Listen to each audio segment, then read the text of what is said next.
চলতি মাসের শেষ দিকে ঢাকায় আসার কথা রয়েছে বিশ্বখ্যাত ইসলামিক স্কলার ডাক্তার জাকির নায়েকের। তবে তাঁর এই আগমনকে মোটেও ভালো চোখে দেখছে না ভারত। এনে বাংলাদেশকে একটি বার্তাও দিয়েছে মোদী সরকার। পররাষ্ট্র মন্ত্রণালয়ের পর এবার জাকির নায়েকের বাংলাদেশে আসার বিষয়ে কথা বলেছেন অন্তর্বর্তী সরকারের ধর্ম উপদেষ্টা। জাকির নায়েক সাহেবকে যারা আনতে চাচ্ছেন, ওনাদের একটা দল আমার সাথে দেখা করেছেন। আমি ওনাদেরকে বলেছি যে এটা আমার ব্যাপার নয়, এটা পররাষ্ট্র এবং স্বরাষ্ট্রের ব্যাপার, ওনাদের এখতিয়ারে। এবং পররাষ্ট্র উপদেষ্টা আপনারা জানেন, ইতিমধ্যে বলেছেন যে তিনি এই ব্যাপারে অবহিত নন।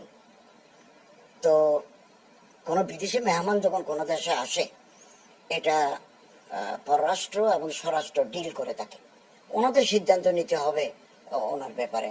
আমি তো ধর্ম উপদেষ্টা হিসেবে আমি কোনো এখতিয়ার রাখি না, সিদ্ধান্ত আমি দিতে পারি না।